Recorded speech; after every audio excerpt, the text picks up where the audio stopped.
நம்ம உடங்குடி இருக்கு பாத்தீங்களா, நம்ம உடங்குடியில அனல்மின் நிலையம் இருக்குது, செயல்பட ஆரம்பிச்சுட்டு. பொதுவா நம்ம ஊர் உடங்குடியில எதுக்கு அனல்மின் நிலையம் வந்துச்சுன்னு கேட்டீங்கன்னா, உடங்குடி ஃபுல்லாவே சுற்று வட்டார பகுதியில கடல், இந்த கடல் மூலியமா நிலக்கரியை கொண்டு வந்து அதுல இருந்து நம்ம கரண்ட் உற்பத்தி பண்றதுக்கு ரொம்ப சுலபமா இருக்கும். அதனால கடலோர பகுதியா இருக்கிறதுனால உடங்குடியில இந்த அனல்மின் நிலையத்தை கொண்டு வந்தாங்க. ஒரு நல்ல விஷயம். வருங்காலத்துல நமக்கு ஏதாவது கரண்ட் பிரச்சனைகள் இதெல்லாம் தடுக்கிறதுக்கு ஒரு நல்ல விஷயத்தை கொண்டு வந்திருக்காங்க. அப்படி நம்ம ஊர் சுத்தி கடல் இருக்கோ அதே போல நம்ம ஊர்ல பனைமரம் இருக்கு. ஆனா அந்த பனைமரத்தை காக்கிறதுக்கு நம்ம ஏதாவது முயற்சி பண்றோமான்னு கேட்டீங்கன்னா கண்டிப்பா கிடையாது. கரண்ட் ஒரு முக்கியமான விஷயம் வருங்காலத்துல அப்படிங்கறதுக்காக அதை பார்த்து அதுக்கான வேலைகளை பண்றோம். எப்படி நம்ம ஊரை சுத்தி கடல் அதிகமா இருக்கோ அதே போல நம்ம ஊர்ல அந்த காலத்துல இருந்தே பண்ற விவசாயம் இந்த பனைமர விவசாயம். ஆனா இந்த பனைமர விவசாயத்தை பாதுகாக்கிறதுக்கு நம்ம ஏதாவது பண்றாங்களான்னு கேட்டீங்கன்னா கண்டிப்பா கிடையாது. எப்படி கவர்மெண்ட் இந்த அனல்மின் நிலையத்தை எடுத்து நடத்தி அதன் மூலமா வருமானம் ஈட்டுதோ அதே மாதிரி நம்ம பனைமரம் சார்ந்த தொழிற்சாலை அமைச்சு அந்த பனைமரத்துல பதநீர் எல்லாம் கலெக்ட் பண்ணி பனஞ்சக்கரை, பனங்கல்கண்டு, பனங்கற்பட்டி இந்த மாதிரி உணவுப் பொருட்களை தயார் பண்ணி நம்ம இங்க இருந்து வெளிநாட்டுக்கு ஏற்றுமதி செய்யலாம். இது என்ன நான் புதுசா சொல்றேன் அப்படிங்கிற மாதிரி நினைக்காங்க. இது நடந்திருக்கு. நம்ம 1947 சுதந்திரம் அடைகிறதுக்கு முன்னாடி பிரிட்டிஷ்காரங்க ஆட்சி செய்யும் போது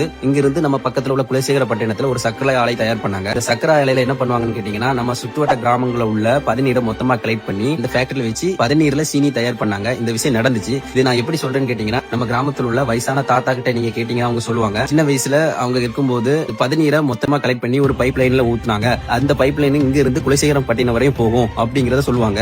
அது மட்டும் ஆதாரம் கிடையாது. இங்க பாத்தீங்கன்னா இது குலசேகரப்பட்டினத்துல ட்ரெயின் ஓடுனதுக்கான டிக்கெட் இதுல மென்ஷன் பண்ணிருக்க பாருங்க, KPM ஃபேக்டரி அப்படின்னு மென்ஷன் பண்ணிருக்கோம். அதாவது குலசேகரப்பட்டினம் ஃபேக்டரி அப்படின்னு மென்ஷன் பண்ணிருக்கோம். இதை பாத்தீங்கன்னாலே ஓரளவு பாதி தெரியும். அது மட்டும் கிடையாது, இப்ப நீங்க குலசைக்கு போனீங்கனாலே அங்க இந்த இடம் இருக்கிறதுக்கான அடையாளங்கள், வேலை நடந்ததுக்கான அடையாளங்கள் எல்லாமே இருக்கும். இந்த அளவு பிரிட்டிஷ்காரன் ஆட்சி செய்யும் போது நம்ம பதநீர் சார்ந்த பொருட்களை தயார் பண்ணி உற்பத்தி பண்ணி இங்க இருந்து கடல் வழியா ஏற்றுமதி பண்ணாங்க.